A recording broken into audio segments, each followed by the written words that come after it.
Congolaises et Congolais, mes chers compatriotes, notre pays, la République démocratique du Congo, est meurtri depuis plus de 2 décennies par une insécurité persistante dans sa partie Est. Les conséquences sur nos frères et sœurs de l'Est, mais aussi sur l'écosystème et l'image de notre pays sont incalculables.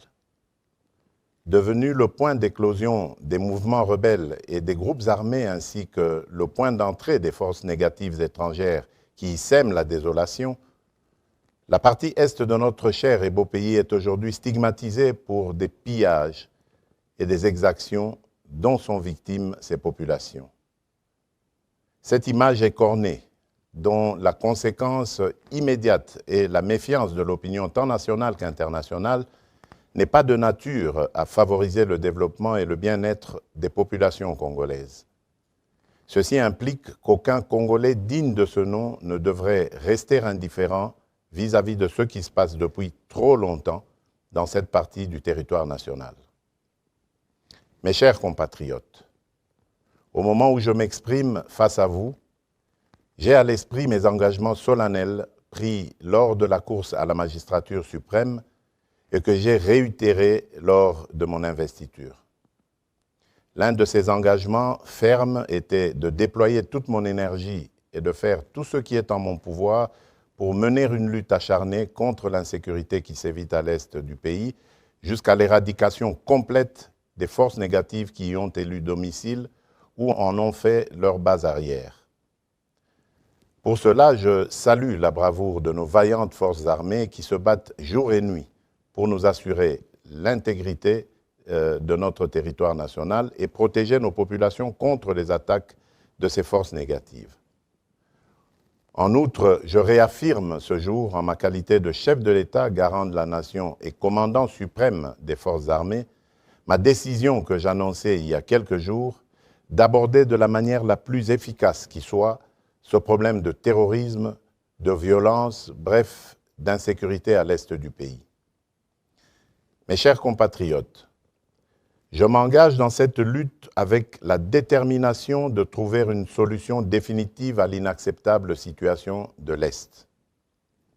Attentif et sensible à ce que réclame mon peuple, j'entends le cri de détresse de notre population en général et je ressens en particulier les douleurs qu'éprouvent nos mères, nos sœurs et nos filles dans ces provinces ravagées par la barbarie. En effet, depuis ma tournée à l'est du pays lors de la dernière campagne électorale jusqu'aux récentes consultations nationales, j'ai mesuré les attentes de la nation tout entière pour que soient définitivement mises hors d'état de nuire toutes ces forces négatives d'où qu'elles viennent et que ce soit enfin rétablie la paix durable à l'est du pays. Cette paix est la condition sine qua non de notre bonheur et du développement de notre pays.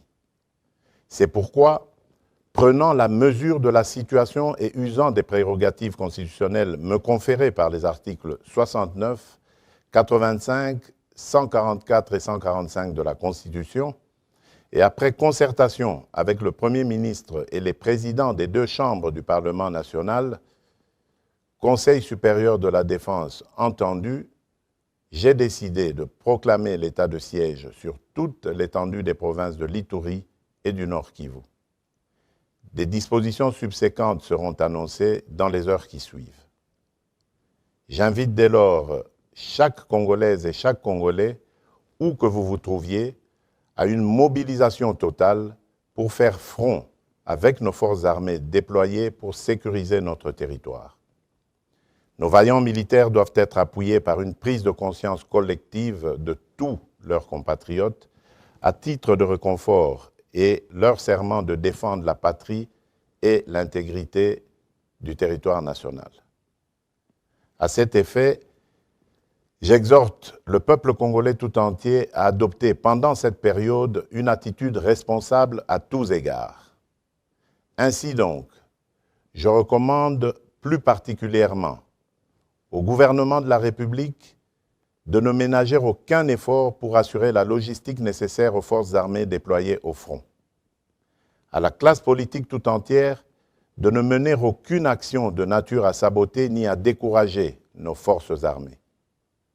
Aux hommes et aux femmes des médias d'appuyer à travers leurs programmes respectifs l'action des forces armées. Aux populations locales de coopérer étroitement avec les autorités militaires déployées en dénonçant les ennemis du peuple et toute complicité à quelque niveau que ce soit. À toutes les couches sociales internes et à nos compatriotes vivant à l'extérieur du pays, d'exprimer la solidarité et la cohésion nationale avec le peuple de l'Est et de rester vigilants et attentifs pendant cette période et plus que jamais à cette cause salutaire jusqu'au rétablissement total de la paix.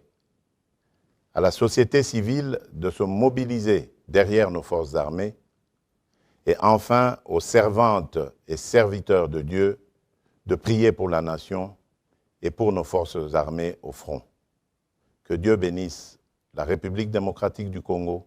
Je vous remercie.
Info 243, la référence de l'actualité.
Congolaises et Congolais, mes chers compatriotes, notre pays, la République démocratique du Congo, est meurtri depuis plus de 2 décennies par une insécurité persistante dans sa partie Est.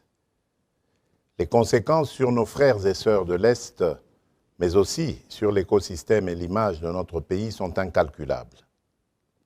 Devenu le point d'éclosion des mouvements rebelles et des groupes armés ainsi que le point d'entrée des forces négatives étrangères qui y sèment la désolation, la partie est de notre cher et beau pays est aujourd'hui stigmatisée pour des pillages et des exactions dont sont victimes ces populations.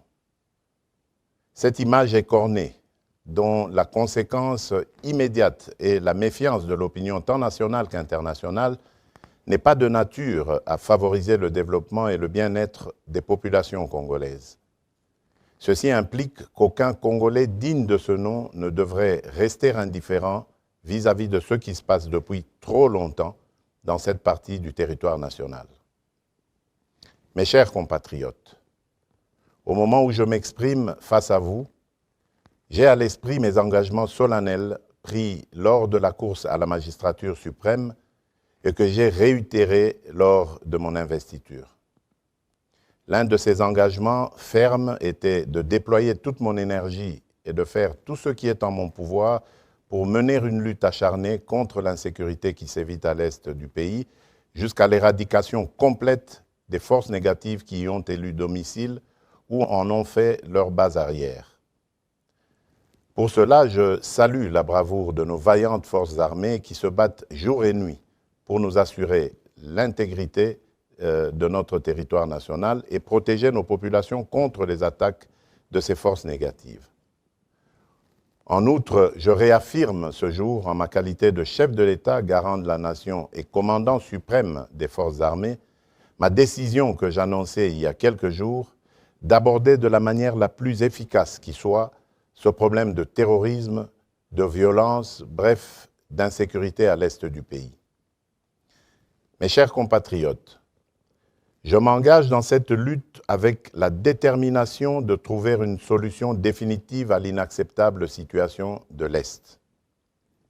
Attentif et sensible à ce que réclame mon peuple, j'entends le cri de détresse de notre population en général et je ressens en particulier les douleurs qu'éprouvent nos mères, nos sœurs et nos filles dans ces provinces ravagées par la barbarie.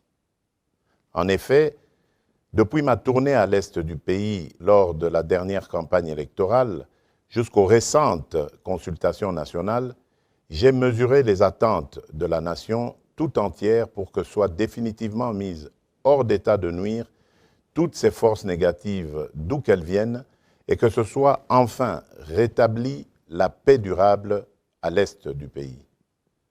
Cette paix est la condition sine qua non de notre bonheur et du développement de notre pays. C'est pourquoi, prenant la mesure de la situation et usant des prérogatives constitutionnelles me conférées par les articles 69, 85, 144 et 145 de la Constitution, et après concertation avec le Premier ministre et les présidents des deux chambres du Parlement national, Conseil supérieur de la défense entendu, j'ai décidé de proclamer l'état de siège sur toute l'étendue des provinces de l'Ituri et du Nord Kivu. Des dispositions subséquentes seront annoncées dans les heures qui suivent. J'invite dès lors chaque Congolaise et chaque Congolais, où que vous vous trouviez, à une mobilisation totale pour faire front avec nos forces armées déployées pour sécuriser notre territoire. Nos vaillants militaires doivent être appuyés par une prise de conscience collective de tous leurs compatriotes à titre de réconfort et leur serment de défendre la patrie et l'intégrité du territoire national. À cet effet, j'exhorte le peuple congolais tout entier à adopter pendant cette période une attitude responsable à tous égards. Ainsi donc, je recommande plus particulièrement au gouvernement de la République de ne ménager aucun effort pour assurer la logistique nécessaire aux forces armées déployées au front. À la classe politique tout entière de ne mener aucune action de nature à saboter ni à décourager nos forces armées. Aux hommes et aux femmes des médias d'appuyer à travers leurs programmes respectifs l'action des forces armées. Aux populations locales de coopérer étroitement avec les autorités militaires déployées en dénonçant les ennemis du peuple et toute complicité à quelque niveau que ce soit. À toutes les couches sociales internes et à nos compatriotes vivant à l'extérieur du pays, d'exprimer la solidarité et la cohésion nationale avec le peuple de l'Est et de rester vigilants et attentifs pendant cette période et plus que jamais à cette cause salutaire jusqu'au rétablissement total de la paix. À la société civile de se mobiliser derrière nos forces armées et enfin aux servantes et serviteurs de Dieu de prier pour la nation et pour nos forces armées au front. Que Dieu bénisse la République démocratique du Congo. Je vous remercie.